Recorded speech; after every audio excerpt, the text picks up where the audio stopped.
Hidden among the ranches and rolling hills in the northern part of Denton County, Texas, the remains of more than 400 people lie in an overgrown cemetery.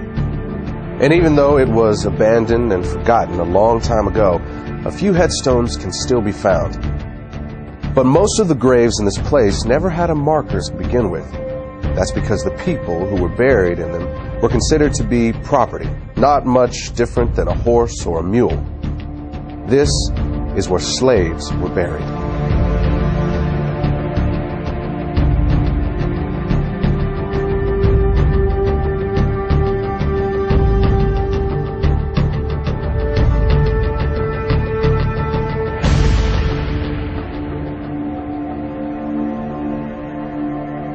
Hello, my name is Marcus Lloyd.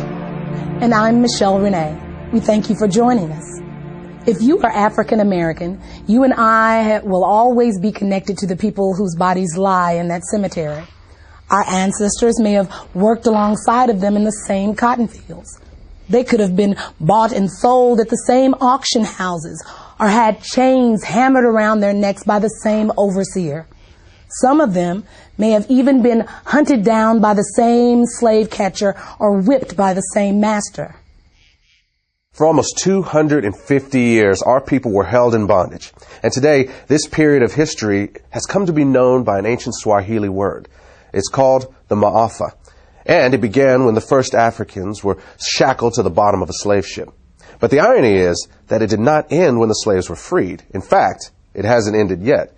And as you're about to see, a hidden racial agenda is keeping the Ma'afa alive into the 21st century. What shall be done with the 4 million slaves if they are emancipated? This question has been answered and can be answered in many ways. Primarily, it is a question less for man than for God, less for human intellect than for the laws of nature to solve. Our answer is, do nothing with them. Mind your business and let them mind theirs. Your doing with them is their greatest misfortune. They have been undone by your doings, and all they now ask and really have need of at your hands is just to let them alone. Frederick Douglass, 1862. It is the stupidity of man to think that he can do evil, even some monstrous evil, and it won't have any backlash on himself. But of course, it seldom works that way, and the moment he figures that out, he starts looking for a way to avoid the repercussions of what he's done. This is what happened with slavery. In the early 1800s, as it began to look like the end of slavery might be on the horizon, white America started to be concerned that a day of reckoning was coming. The primary fear for the average person was of retribution and insurrection, and that was a reasonable fear. After all, it's illogical to think that you can do to a whole group of people what was done to African Americans and think that they will just take it lying down forever. And of course, there were things like the Nat Turner uprisings. But for the wealthy elite, their fears went beyond things like insurrection. They were worried about the financial impact. Remember, it was not just the cotton plantations that profited from slavery. Whether you're talking about the banks or the insurance companies, the railroads, even the newspapers, the fact is that almost every aspect of the American economy was at some level or another invested in the slave business. You also need to recognize that for the wealthy elitist who controlled this system, slaves were an asset as long as they were slaves. But at the moment they are set free, they become a liability. And what the elite knew was that the end of slavery would instantly release 4 million people into the economy who had been kept uneducated and effectively unemployable anywhere but the cotton field. And what they were concerned about was that this was going to bankrupt the American economy. Taxes were going to go through the roof to take care of these people. Crime was going to be rampant. The prisons were going to be flooded. There was going to be this population overrun. And in the North, the biggest fear was migration from the South of these black people. The other fear that these people had was intermarriage between blacks and whites would lead to a loss of racial purity. The question was, what were they going to do about it?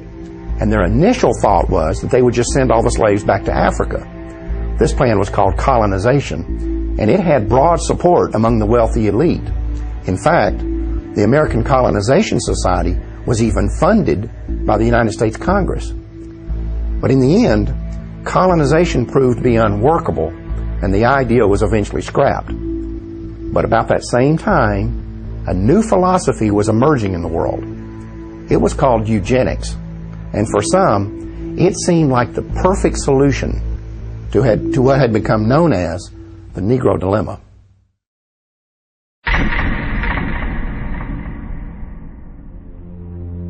I do not join in the belief that the African is our equal in brain or in heart.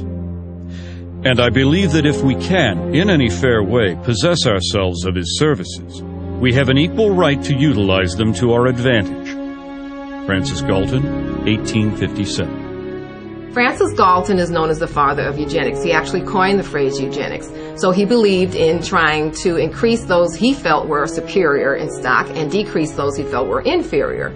Francis Galton came from a very wealthy family, a family that made its wealth from the slave trade. And what a lot of people don't know is that Francis Galton was a cousin to Charles Darwin.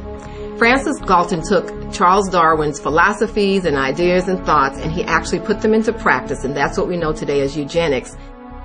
Eugenics and evolution are related in that they both see what they consider to be the highest form of primate, such as the gorilla, as almost indistinguishable from what they consider the lowest form of human, the African and the Aborigine. At some future period, not very distant as measured by centuries, the civilized races of man will almost certainly exterminate and replace the savage races throughout the world.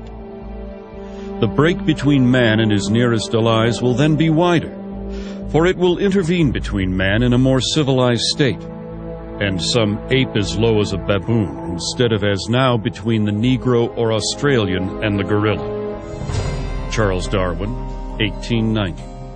Charles Darwin is very well known for writing The Origin of Species in the 1800s. This book gave rise to evolutionary theory. What people don't know is that there was actually a longer original title to this book, and that was On the Origin of Species by Means of Natural Selection, or the Preservation of Favored Races in the Struggle for Life. Now, copies and editions that they made afterwards eliminated that phrase about the favored races. Evidently, they understood then that it was politically incorrect. Some may defend Francis Galton because eventually that he rejected slavery, but they do point out that all of his wealth did derive from the slave trade, but also it needs to be known that he, as well as other eugenists, did not reject slavery until after it had ended, and they could not any longer exploit blacks legally. So at that point, it would have been quite easy for he and his cohorts to